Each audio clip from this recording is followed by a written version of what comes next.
होली के दिन थे। गाँव के लोग आग जलाकर उसके चारों ओर बैठे बातें कर रहे थे। जब बादशाह अपने साथियों के साथ वहां पहुंचे तो एक व्यक्ति कह रहा था कि मैं यहाँ पे पानी में रात भर खड़ा रह सकता हूँ। अकबर को इस बात का विश्वास नहीं हुआ। उन्होंने उस व्यक्ति से कहा कि यदि तुम सारी रात पानी में खड़े रहो तो मैं तुम्हें थैली भर मोहर इनाम में दूंगा। वह मान गया। अगली रात वह व्यक्ति यमुना के ठंडे जल में पूरी रात खड़ा रहा। प्रातः वह बादशाह के दरबार में आया। बादशाह ने आश्चर्य से पूछा, तुम इतनी सर्दी में सारी रात पानी में कैसे खड़े रहे?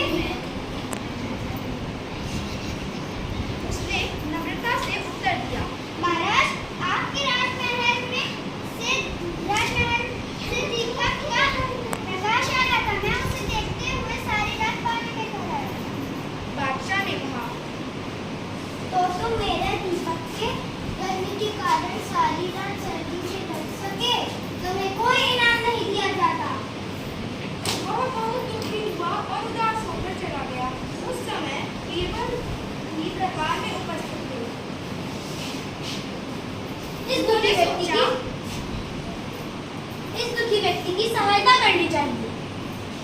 दूसरे दिन बीरबल दरबार में नहीं आए।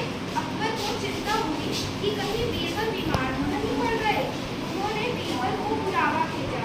बीरबल ने कहवाया कि चलो चलो, बुलावा आया है। मैं खिचड़ी पका रहा हूँ। पक जाने पर दरबार में उपस्थित हो जाऊंगा। अगले दिन बीरबल को फिर दरबार में न देखकर बादशाह ने कुछ सोचा। फिर वो बोले, चलो स्वयं ही चलकर देखें कि बीरबल कैसी खिचड़ी पका रहे हैं। जब बादशाह बीरबल के यहाँ पहुँचे तो उन्होंने देखा कि एक बहुत लंबे बांस के ऊपरी सिर पर एक हांडी लटकी हुई है। हांडी से बहुत नीचे भूमि पर थोड़ी सी आग जल रही है। बादशाह ने हैरानी से पूछा, बीरबल, भला यह कैसे खिचड़ी पक सकती है? हांडी तो आपसे बहुत दूर है।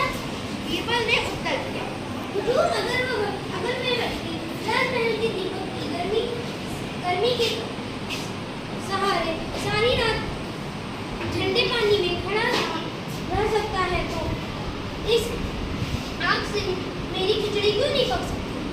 अकबर को बात समझ में आ गई।